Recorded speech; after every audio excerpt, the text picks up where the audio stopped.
আসসালামু আলাইকুম dear viewers. আজকে আমি আপনাদের সাথে শেয়ার করব টেক্সটাইলের নিটিংয়ের ক্ষেত্রে 26 সিঙ্গেলের সুতা দিয়ে নিট ফেব্রিক বানালে কত জিএসএম হবে।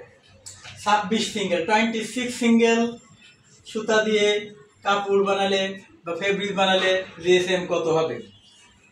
26 সিঙ্গেল সুতা দিয়ে ডিপ ফেব্রিক বানালে সিঙ্গেল জার্সির ক্ষেত্রে হবে 160।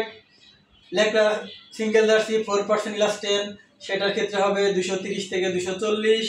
1 রিভ হলে 220 থেকে 235। 1 লেখা রিভ 3% ইলাস্টেনের ক্ষেত্রে সেটা হবে 250 থেকে 280। 2/2 রিভের ক্ষেত্রে হবে 220 থেকে 235। 2/2 লেখা রিভ 3% ইলাস্টেন 250 থেকে 280। পিকের ক্ষেত্রে হবে 220 থেকে 230। সিঙ্গেল লাকোস্টের ক্ষেত্রে হবে 190 থেকে 200। ডাবল লাকোস্টের ক্ষেত্রে হবে 200 থেকে 210। ফ্রান্স টেরির ক্ষেত্রে হবে 220 থেকে 235। ফ্রান্স টেরি 3% ইলাস্টেনের ক্ষেত্রে হবে 250 থেকে 280। ইন্টারলকের ক্ষেত্রে হবে 250 থেকে 260। ইন্টারলকের ক্ষেত্রে হবে 250 থেকে 260।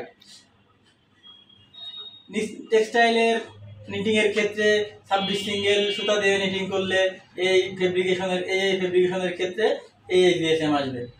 সবাই আমার সাথে থাকবেন, আমি কন্টিনিউ একটা করে ভিডিও দিতে থাকবো গার্মেন্টস এবং টেক্সটাইলের জগতে।